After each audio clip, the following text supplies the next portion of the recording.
Welcome to the Tipping Point Show. I'm Jimmy Evans. We have got a special program today.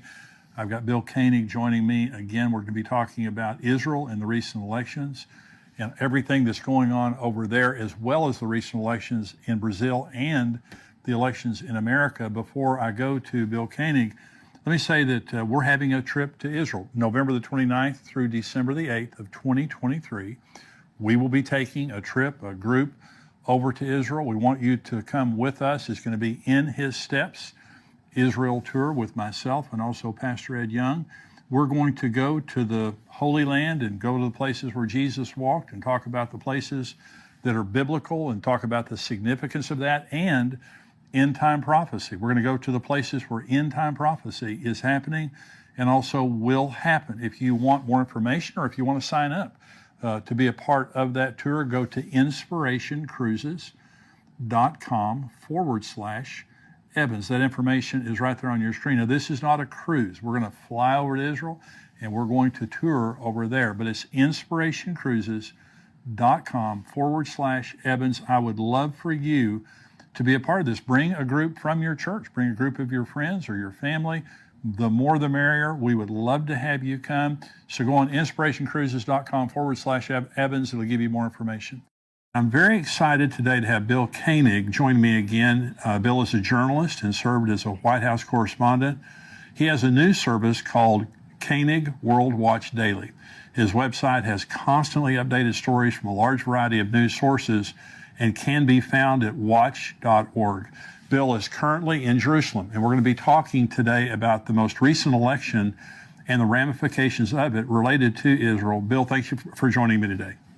Thank you, Jimmy. Great to be with you. Well, you're in Jerusalem right now, and there's been a big election that just took place. And I mean, this is a right-wing coalition, if there ever has been one. And so That's talk right. just a little bit about what you're experiencing over there and what's going on. I'll tell you what, Jimmy, when I got my rental car on Tuesday night, the lady happened to be a conservative. She was thrilled with the outcome. And she also said, you cannot believe how many people, Jewish people from all over the world, flew to Israel to vote. Wow. And that's incredible, Jimmy. I mean, when you think about people taking that effort to come and vote, it was also the largest vote turnout since 1999. Wow. And this is a right-wing slate. We haven't had anything like this in Israel for a long time. And there's a lot of excitement from the people I've talked to in Israel. This is very unique. You're not going to have a splintered cabinet. You're going to have a solid right-wing cabinet. You got an extreme or two in the right, far right. But for the most part, Israelis that I've spoken to are very pleased. It's incredible. I love Benjamin Netanyahu. He is such a great prime minister, has always been such a great leader. But Israel, they've had 5 elections in the last several years. That's right, 4 years. Trying to put together a coalition government, which is very much different than our two-party system. But let's talk about Ben-Gvir for just a minute, because he's in the news. Now, this is an ultra-nationalist Zionist party, is that correct? That's exactly right. And that has my friends here in Israel, some especially the Jewish believers here in Israel that are concerned about that. They think he is way too far right. They've shared some things he's done and said over the years, and it's nothing that we would back or appreciate or support. So that will be Netanyahu's challenge, yes, is that extreme right wing led by that gentleman. Well, what's his agenda? What's the ultimate outcome of Ben-Gvir's agenda in this coalition government? Well, it's he's not favorable to the Arabs. He also does not want to see any land given up by Israel to the Palestinians, but his very tense relation with the Arabs, Palestinians in the state of Israel, that's the greatest concern, is his extreme positions on Arabs within the land. Right. So Zechariah 12 is the scripture that you kind of base your ministry on. That's right. Jerusalem becoming, just this heavy, burdensome stone, diplomatic nightmare for the world, which it is. So now you have had Lapid as prime minister. going around the world and to the United States saying he's in full support of a two-state solution, okay, which has, the United Nations, Biden, they're all just elated that there's finally, a leader in Israel. Now you have Netanyahu stepping in, and what's going to happen?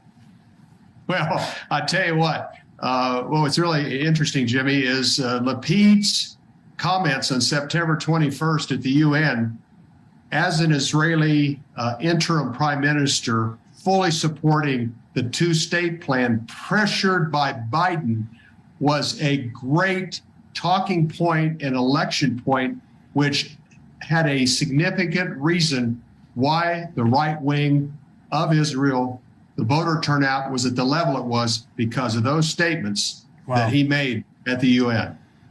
So he is not very popular in Israel. You would say that. Obviously, they got voted out. So, yeah, they got voted out, and he's popular in his left-wing base, but he overstretched things. He was influenced by the Biden administration, went right along with it, and that was probably the worst thing he could have ever possibly done. Biden's already been on the phone to Netanyahu. They had an 8-minute conversation. And he, in essence, Biden said, let's make history together. Well, we know what that means, leading to a two-state plan and a peace deal. What's going on diplomatically right now? Because I know that there's been Blinken and, all the different diplomats over there. Are they trying, in what ways are they trying to pressure Netanyahu, or will they be pressuring Netanyahu to make a deal? And what do you see? We know the end of the Bible. We know what's going to happen ultimately to Jerusalem. Do you think Netanyahu is going to play an important role basically in withstanding the world community in them trying to divide Jerusalem? Well, that's going to be very interesting. And people that I network with here and people that we do behind the scenes activity with, we're hopeful that Benjamin Netanyahu will stand as strong now as he ever has. He basically had his first government collapse after the White Plantation Agreement in 1998.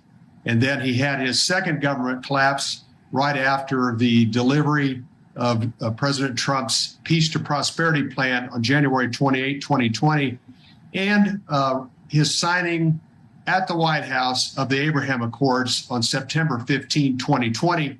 And then that led to his government collapse. So this is basically his third chance. What's interesting is the previous other two times when he went along with the plan, the Clinton efforts and the Trump efforts, it literally cost his government. Yeah. And here he is, Jimmy, once again in a very key, important position. And we just pray that he'll stand for the covenant land of Israel as he's never have before and be blessed for it, according to Genesis 12:3. That's right. So the Trump deal, the deal of the century, essentially gave the West Bank to the Palestinians. Is that correct? Yeah. In that plan, with his map, between 70 and 80% of the land would be set aside for the Palestinian state. In other words, they continued the Palestinian state narrative. Whether they would have accepted all the terms or not, the Trump Peace to Prosperity plan continued the narrative of a two-state plan with a Palestinian state within within Judea and Samaria and East Jerusalem. Right. So that was the problem. And the Israeli people reacted against him, because I read a poll last week that says 70% of the Israeli people are against a two-state solution. That's right. And it's interesting. The lady that checked me in at the airport, she said, "We've given it a try. We've given the two-state plan a try." And this is the rental car lady at the Ben Gurion Airport. She says, "We've given it a try. It hasn't worked. It's time to move on." And that was a conservative voter. When the United Nations partitioned Palestine back in 1947, the Jews went along with it, and when they declared their independence, the next day, the Arab world declared war on them, tried to wipe them off the face of the map. And so that's right, 5 Arab countries. And that's when they took all that land, the Sinai and all the other land, the West Bank and all that land that they didn't have, in response to being attacked. And so since then, there's just been this back and forth. So the maritime agreement that was just made with Lebanon, that seemed a little bit freakish from my perspective, because basically the Lapid government gave them there was no negotiation really. They asked for this land in the ocean where there was the gas interest out there, or Hezbollah was going to start firing rockets at the Israeli natural gas operations. What is the sense that you have being in Israel right now? Again, they're giving up land for peace. That's what it is. Well, that's going to be interesting, primarily because former ambassador to Israel, David Friedman, Trump's ambassador, he came out strongly in opposition of it, which is uncharacteristic for a previous ambassador to do that. Also, Benjamin Netanyahu and other members of his Likud party also said this is a terrible deal. And then on the flip side, Hezbollah, through Nasrallah, threatened to attack Israel if they didn't go along with the plan the United States brokered. Right. So I think that speaks for itself, Jimmy, on just how bad a deal it is. Yeah, it's terrible. But on your previous visit here on the show, we talked about your book, Eye to Eye, which I hope everyone gets and reads, because you document, 124 specific instances where the United States government pressured Israel to give up land, and the natural catastrophes that have happened here, and most recently, Hurricane Ian. That's right. In direct response to us pressuring Israel to give up more land. And that's exactly right. Hurricane Fiona and also Hurricane Ian were directly happening, started and they were happening at the time that Biden was at the UN, Lapid was at the UN, and Trudeau from Canada also complemented Lapid's two-state plan. So yes, it totally bookmarked the effort by the United States, Israel, and the Canadians to accept a two-state plan at the same time of Fiona and Ian. Well, this is being recorded on November the 8th. This is Election Day here in the United States, and we're praying for, God to move. We desperately need a move of God politically and spiritually in America, because these are dark, dark days, to say the least. But in Israel, whatever America does obviously has a big bearing on what happens in Israel. And so Netanyahu now is stepping into, first of all, a coalition government where he has extremists that he's in bed with politically, that he has to deal with that. The other thing that he has to deal with is the pressure from the United States and the United Nations on him to accept this two-state solution, which, like you, I don't believe he will. And the times he's made that attempt before, it cost him his job. But also, let's talk for just a minute about the Gog and Magog issue, because Iran is a major issue. They're in Syria. I think that Israel's bombing them just about every day. Russia's there, Turkey's there, Syria's there. What do you see happening related to the Gog and Magog coalition? Is it a big deal? Is it a deal at all? It's coming together quickly, Jimmy. Matter of fact, about an hour ago, I met a pastor from the Caucasian Mountain area, and he said through his news sources is that Russia and Iran are working on an agreement to cooperate even more militarily. He was very, very concerned about that, because that's likely part of the Gog-Magog coalition of Ezekiel 38 and 39, the Caucasian Mountain area. And also, we're watching Iranian drones being used in the Ukraine that Russia's purchased. And the Ukraine has asked for us to ask Israel to assist in this area to create a defense against those drones. And that's angered Russia. And there's a possibility very soon that the pretty much ability for Israel to go into Syria or Lebanon at any time to take out Iranian weapons could be coming to a close. So I read an article about how Netanyahu, it's believed that he will bomb Iran if there's not a diplomatic solution found to stop their nuclear aggression. I don't believe there's a chance on earth that they're going to stop their efforts to get a nuclear weapon if they already don't have one. But he has the resolve to bomb them. And one of the things that I have, and this is just my personal opinion, but when Ezekiel says that God's going to put a hook in their jaw and drag them down, that's an animal hook that you use to drag an animal around with. And it's, in other words, they're not going to make the choice. He's going to make it for them. He's going to do something so provocative that they're going to just, immediately respond. And my personal opinion is that if Israel bombed Iran, and this is a very real possibility in the next months or couple of years. 10 years ago, we were talking about Iran's nuclear plans, but today we're talking about a reality that they are either there or almost there to having enough enriched uranium and a delivery mechanism to strike Israel. And so is that being talked about, the potential of Israel bombing Iran? Yes, absolutely. What's interesting in the polls here, 75% of Israelis would prefer a Netanyahu in government at the time of a conflict with Iran. Wow. I think that's another reason he did so well, Jimmy, is because he's strong enough, committed enough, and well aware of the threat of Iran. The reason he hadn't previously is probably because he's had some defense ministers that have opposed that. It is getting closer for sure. The relationship, it's so ironic that the situation in the Ukraine has created tension between Russia and Israel at a level that we've never known. Right. One other, Mordecai Kadar, he's one of the top intel experts in Tel Aviv, said a few months ago, he said the benefit of having Netanyahu in office, he could always pick up the phone, call Putin immediately and get right through to him, or get on a plane and go and meet with him in Moscow, where Bennett and Lapid didn't have that benefit. Right. So interesting players. I think we're definitely getting closer to that happening. I had a discussion with another friend of mine today on that who covers this very closely, Chris Mitchell with CBN News.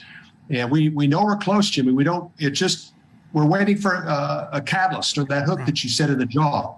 It could happen overnight or it could be a little bit later, but we are certainly quickly moving in that direction. The question is how quick. Well, everything, all the pieces are coming together. And you just see, like the Gog and Magog war, I've taught Bible prophecy for 40 years. And for most of that time, it was just, you were talking about it, but everybody was at home, doing their thing.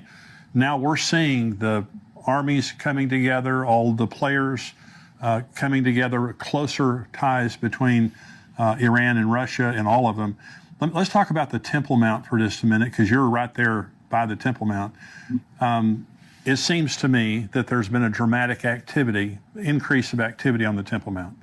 And whereas just very recently it was illegal for Jews to go up to the Temple Mount, now they're going up by the thousands.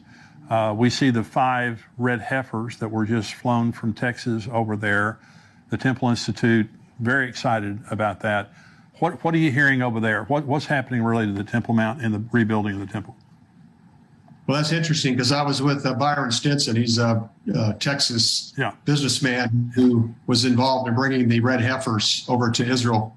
And I met with him on Monday along with Saki, Rabbi Saki, who was very involved in bringing those 5 red heifers here to Israel. There's obviously, this is, as Hal Lindsey would say, this is the most valuable 34 acres on the planet and the most contentious. Yeah, it's going to be interesting to see what happens. I think that under Lapid and Benefit, there was a little bit better cooperation between Israel and the Palestinians. It'll be interesting, but there's talk, about the eventual third temple. And what's interesting is about 20% of the Jews in the world are Orthodox. That would be more prone to be interested in the third temple, where 80% Reform and Conservative are not. Right. So for those of us that are watchmen, this could be very significant. All they need is the ashes of one pure red heifer. There's been a few candidates over the last 20 years, but we're at a point right now, we could be getting close in a year and a half, 2 years, when that would be the point of preparing the ashes. Just all it takes is one. Right now there's 5 here in Israel. So that's going to be interesting to follow from this point forward, especially with this new government. Well, I talked on my last program about they've actually practiced. First of all, they had 600 Levites practicing the Levitical singing, and then they practiced burning a heifer see how to do it and how much ash they would get from it and all that kind of stuff.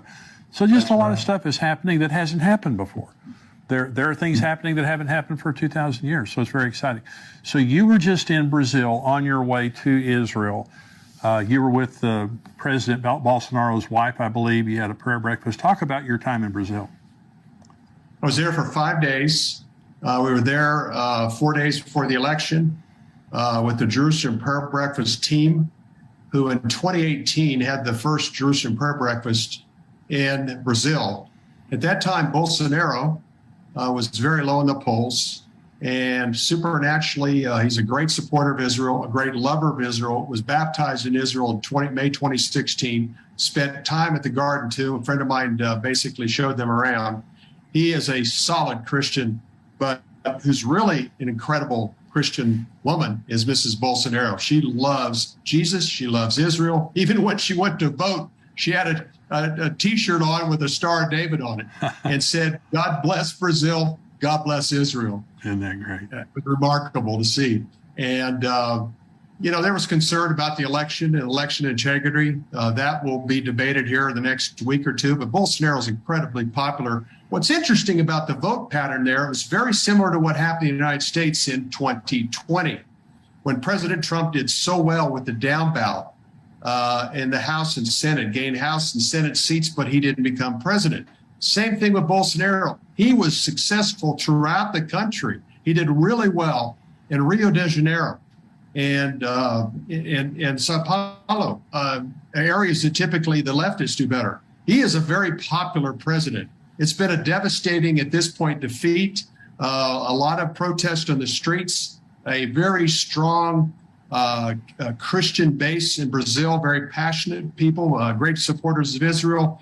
So we were with Mrs. Bolsonaro the day after the election, prayed with her, continue to pray for her. The great thing about it, this prayer breakfast opens some serious doors in Brazil as well as Italy in October, when the new president or prime minister, the new president of Italy was also a speaker at the Jerusalem Prayer Breakfast Rome. So wanted to throw that in, but there's great favor for Israel in Brazil, and we continue to pray for a positive outcome of this recent election. So was there a concern about the manipulation of the election electronically, the same as there was here in 2020? Correct. The equipment there is used. It's a Smartmatic equipment. It had been used in Venezuela before. Bolsonaro was concerned about that equipment. I did a report on the Smartmatic equipment in November of 2020. Found out Lord Mark Malloch Brown, one of the major participants in the Smartmatic machine, is also involved with George Soros through the Open Society that Soros developed. Also, one of the president of the board of directors of Smartmatics was one of Joe Biden's transition officials, transitioning into taking over the White House. So we're watching it very carefully. The Smartmatic equipment has a bit of an interesting history, and we're afraid we saw some of the similar patterns that we saw in the United States, also in Brazil. So this is election day in America. Now we'll be posting this tomorrow, so many of the results I think will have already come in. We'll know kind of what's happening. What's your thought about the election that's going on right now in America? If it is a fair and honest election, I think this is going to be an enormous landslide for the Republicans in the House and 3 to 5 in the Senate. The polls that I've looked to through pollsters that I respect and have a good track record show a overwhelming success for the Republicans in the House and Senate. So I expect a very positive outcome tomorrow. Very good. Well, we'll know soon. And, on this program, I'd try very hard to let people know this is not a Republican program. It is a conservative program. But the issue on the ballot is you're talking not just about Republican, Democrat, you're talking about abortion and pro-life. You're talking about the woke agenda and the anti-woke agenda, the rights of parents.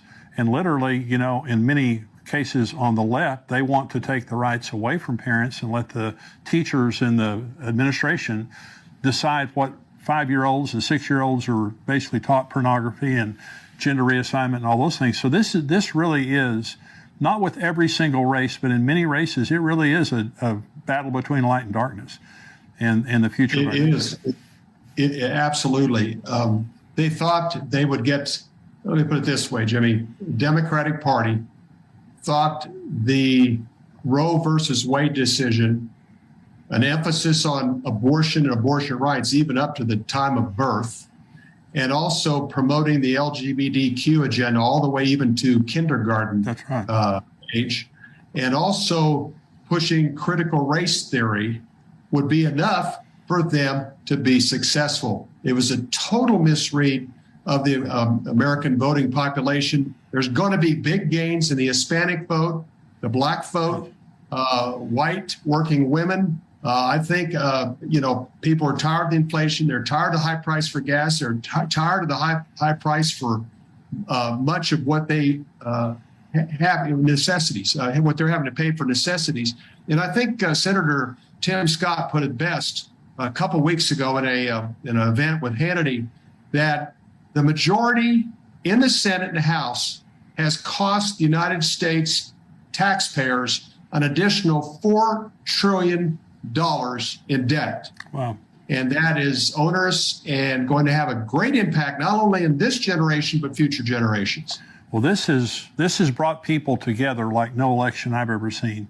If there's anything good that's come out of the last 2 years, and when you see parents standing up and going to school board meetings and all those kinds of things, and just this defund the police movement and the trying to basically dismantle our criminal justice system, it's caused a lot of good people to stand up, and that's what we're going to need in America. Any other thoughts that you have, Bill? Yeah, I think great point. I think the independents looks like through the polls are overwhelmingly going to vote conservative, vote Republican. I think we're even going to see Democratic crossover. There's a lot of people in the Democratic Party concerned about the future of America. And I think as well as the groups that I mentioned, Hispanic, Blacks, white working mothers, I think we're going to see a tremendous move to a more serious administration. And I also think also great for Israel, Jimmy, because the Republican Party is without a doubt the best friend that Israel has in Congress. Absolutely. And your book, Eye to Eye, and again, William Koenig, and it's on Amazon.com, but your book, it's absolute total evidence that the policy of America toward Israel affects us all. This is not just some, Vietnam or the Philippines or, some other nation out there. This is Israel, and that God is in an everlasting covenant with. And whenever you touch them, there's going to be you bless them, you're going to get blessed. You curse them, you're going to get cursed. And we have been devastated as a nation because of the poor policies, the anti-Israel policy that the Biden administration represents right now. So we need politicians that will come in and support Israel. And that's a big deal. God bless you, Bill. I love what you do. I love your ministry. I appreciate your input. Very insightful. I hope you have a wonderful time there in Jerusalem. I hope to get to talk to you again soon.